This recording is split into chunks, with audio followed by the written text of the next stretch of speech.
तो आइए बात करते हैं बिम्स्टेक देशों के बारे में, जिसमें प्रधानमंत्री नरेंद्र मोदी शामिल होने के लिए जापान गए। थाईलैंड की राजधानी बैंकॉक के अंदर छठीवीं बिम्स्टेक समिट आयोजित की जा रही है, जो 4 अप्रैल 2025 से आयोजित की जा रही है, जिसके अंदर पूरे सातों के सातों देश शामिल हैं। तो आज बात करते हैं बिम्स्टेक क्या है। बिम्स्टेक क्या है, इसके लिए क्या जरूरी है। 1990 के दशक में शीत युद्ध के अंत और सोवियत संघ के पतन के बाद में दुनिया तेजी से बदली थी। ग्लोबलाइजेशन के दौर में देशों के आर्थिक संकट गठबंधन बनाने पर मजबूर होना पड़ा था। साउथ और साउथ ईस्ट एशिया देशों को इस बात की महसूस हुई। साउथ और साउथ ईस्ट एशिया देशों के पास में जो आसियान था वो काफ़ी हद तक सफल था, लेकिन इसमें भारत, बांग्लादेश और श्रीलंका जैसे पड़ोसी देशों को कोई जगह नहीं थी। यानी भारत और उसके पड़ोसी देशों के लिए ऐसा कोई भी मंच वहाँ पर उपलब्ध नहीं था जो आर्थिक सहयोग को मजबूती से आगे बढ़ा सके। इसलिए बिम्स्टेक की स्थापना की जरूरत पड़ी थी। आसियान भी बहुत बड़ा एक संगठन है।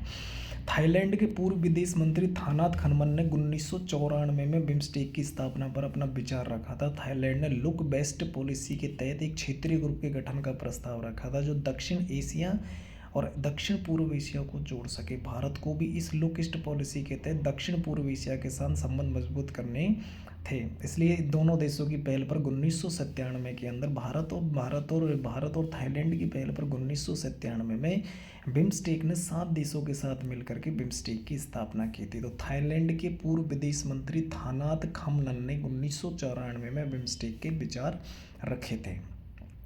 ये बहुत ही बड़ी बात है। ऐसा क्वेश्चंस बन सकता है क्योंकि करंट अफेयर्स के अंदर और जो भी जीकेएस के अंदर बन सकता है कि सबसे पहले बिम्स्टेक का विचार किस विदेश मंत्री के या किस व्यक्ति के विचार पर आए थे।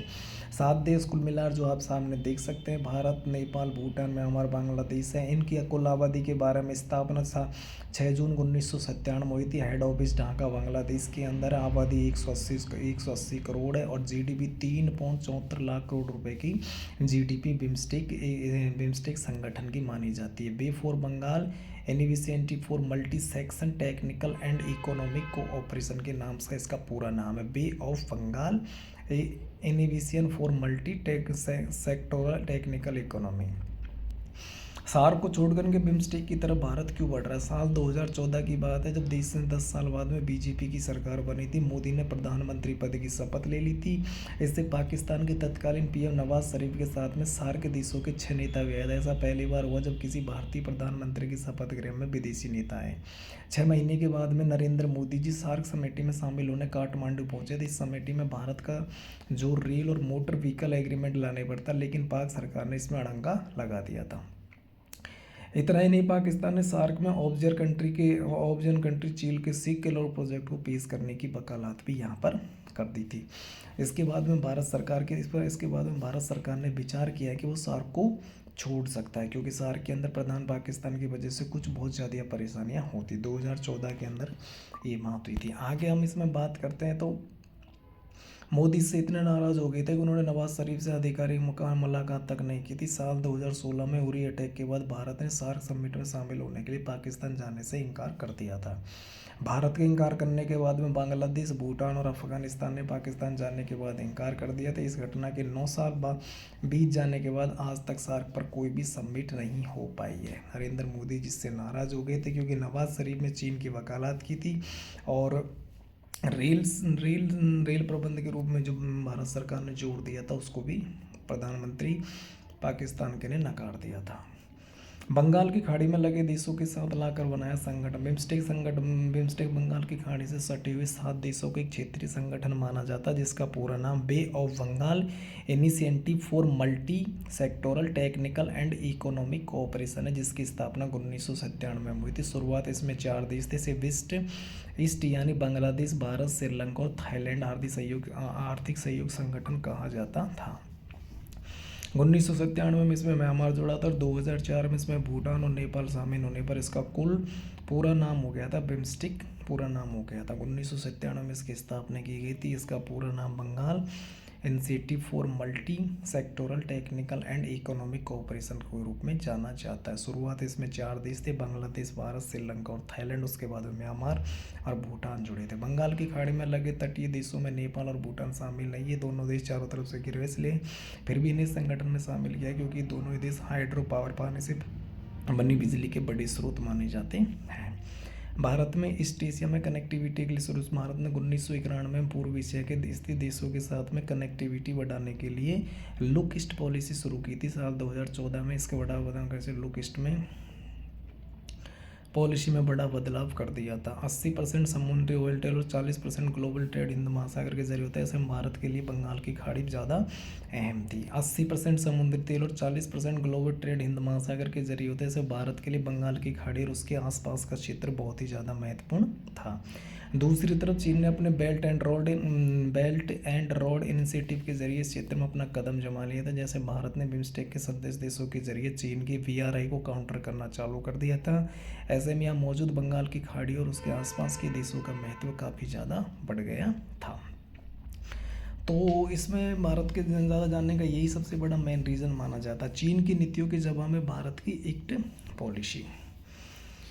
तो चीन की नीतियों के जवाब में भारत की ईस्ट पॉलिसी के तहत चीन ने पिछले 2 दशक में south east Asia, Indo Pacific और भारतीय महासागर क्षेत्र में अपनी उपस्थिति बढ़ाई थी। भारत की एक्ट ईस्ट पॉलिसी को चीन की विस्तारवादी नीति का जवाब माना जाता है। एक्ट ईस्ट पॉलिसी के तहत मुख्य सहयोगी देश है जो निप्स एक्ट ईस्ट पॉलिसी के तहत मुख्य सहयोगी देश है जो इस प्रकार से माने जाते हैं, जिसके अंदर बहुत सारे देश शामिल है, जिसके बारे में हम आपसे जिक्र करेंगे। तो एक्ट ईस्ट पॉलिसी के तहत मुख्य सहयोगी देश के अंदर म्यांमार है, वियतनाम है, थाईलैंड है, मलेशिया है, सिंगापुर है, कंबोडिया है, इंडोनेशिया है, लाओस है, फिलीपींस है, ब्रुनेई है, दक्षिण कोरिया है, जापान है, पापुआ गिनी है, फिजी है, ऑस्ट्रेलिया है। ऑस्ट्रेलिया जैसे और भी देश इसके अंदर शामिल है, जिसके बारे में भी हम आपसे आगे बातचीत करते जाएंगे। ऑस्ट्रेलिया है, न्यूजीलैंड है। इसके अंदर आसियान देश भी शामिल है, ईस्ट एशिया देश भी शामिल है और इंडो पैसिफिक क्षेत्र के जो देश आते हैं वो भी इसके अंदर शामिल भी है। मैप के प्रतीकात्मक के रूप में आपको बताया गया है। एक्ट ईस्ट पॉलिसी के तहत मुख्य सहयोगी देशों की जो देश है उनके बारे में ये जानकारी हमने आपके सामने साझा की है। आगे हम बात करते हैं कि इसके जो संगठन उसके प्रमुख पहल और project India Myanmar Thailand trilateral highway, ये भारत म्यांमार और थाईलैंड के सड़क मार्ग को जोड़ेगा। तो किसी क्षेत्र प्रमुख रूप से माने जाते हैं। इसमें बड़े देश ऑस्ट्रेलिया है, वियतनाम है, थाईलैंड है, मलेशिया, सिंगापुर, कंबोडिया जैसे देश। मैंगकोंग गंगा सहयोग MGCA गंगा और मैंगकोंग नदी क्षेत्र के बीच में सांस्कृतिक और व्यापारिक संबंधों को बढ़ावा देगा। रक्षा और नौसेना सहयोग वियतनाम, इंडोनेशिया और जापान जैसे देशों के साथ में मिलकर के नौसेना अभ्यास और रक्षा साझेदारी को मजबूत करेगा। फ्री ट्रेड एग्रीमेंट FTA और आर्थिक साझेदारी आसियान देशों के साथ में व्यापारिक संबंधों को बढ़ाने के लिए कई समझौते पर हस्ताक्षर हमारे देश ने किया है, जो फ्री ट्रेड एग्रीमेंट के नाम से जाने जाते हैं। पाकिस्तान की वजह से सार्क जो बिम्स्टेक पर आया था। बिम्स्टेक को सार्क दक्षिण एशियाई क्षेत्रीय सहयोग संगठन का विकल्प भी माना जाता है। 1985 में स्थापित सार्क भारत, पाकिस्तान, बांग्लादेश, श्रीलंका, नेपाल, मालदीव, भूटान, अफगानिस्तान शामिल है। मोदी सरकार 2014 में नेपाल में आयोजित सार्क समिट की नाकामी के तुरंत बाद बिम्स्टेक एक्टिविटी को बढ़ाने पर जोर देना शुरू कर दिया था। सार्क में शामिल सभी देशों के पास वीटो पावर होता है। पाकिस्तान का इस्तेमाल करके ज़रूरी समझौते में अड़ंगा लगा देता था। सितंबर 2016 में जम्मू कश्मीर को उरी आतंकी सेना के हमले के बाद इस्लामाबाद में होने वाला सार्क सम्मेलन रद्द कर दिया गया था, क्योंकि ग्रुप के अन्य सदस्यों ने भारत से इसका बहिष्कार कर दिया था। इसके साथ ही आज तक उसके बाद में कोई भी 2016 के बाद में 2025 के बीच में किसी भी तरह की सार्क की कोई भी समिट आयोजित नहीं की गई है। बिम्स्टेक की चुनौती और 20 साल में FTA पर नहीं हुआ समझौता। बिम्स्टेक की 4 चुनौती और 20 साल में FTA पर नहीं हुआ समझौता। बिम्स्टेक देशों में 2004 में फ्री ट्रेड एग्रीमेंट FTA को लेकर समझौता किया था, लेकिन अभी तक इसको लागू नहीं किया गया है। संगठन को औपचारिक चार्टर बनाने में 25 साल लग गए, जिसमें बेहतर संस्था बनाने में देरी और फैसले लेने में प्रोसेसिंग धीमे चलती रही। बांग्लादेश म्यांमार के बीच में तनाव और बांग्लादेश और भारत के बीच में तनाव जैसे मुद्दे सामने आने के बाद में संगठन के लिए चुनौती बनकर सामने आ रही है, जो ये बिम्स्टेक की प्रमुख 4 चुनौतियों में से मानी जाती है। उसके बाद में चौथी चुनौती है थाईलैंड और म्यांमार देश के बीच में बिम्स्टेक से ज़्यादा आसियान को प्राथमिकता देना। भारत की इकोनॉमी से डरते छोटे देश। बिम्स्टेक के फ्री ट्रेड एग्रीमेंट लागू करने में कई दिक्कतें सामने आ रही है। इसमें शामिल देशों की इकोनॉमी बहुत अलग अलग है। भारत और थाईलैंड जैसे मजबूत इकोनॉमी वाले देश 2004 से ही एफटीए लागू करना चाहते, लेकिन भूटान, नेपाल, म्यांमार जैसे कमज़ोर इकोनॉमी वाले देश ऐसा नहीं होना चाहते। तो ये था बिम्स्टेक के बारे में, जिसके बारे में हमने आपसे बातचीत की है। तो बिम्स्टेक की स्थापना 1997 के अंदर हुई थी। शुरुआत में जब इसकी स्थापना हुई थी, जब इसमें 4 देश के, उसके बाद में 2 देश और इसमें शामिल हुए थे। उसके बाद में इसकी कार्य प्रणाली, इसमें क्या क्या चीज़ है, कौन कौन से समझौते हैं, उसके बारे में हमने आपसे बातचीत की। आगे भी हम आपको ऐसे टॉपिक के साथ में आगे मिलते रहेंगे। तब तक हमारे पेज को राजकुमार ब्लॉग को फॉलो करिए और अच्छी से अच्छी न्यूज़, अच्छी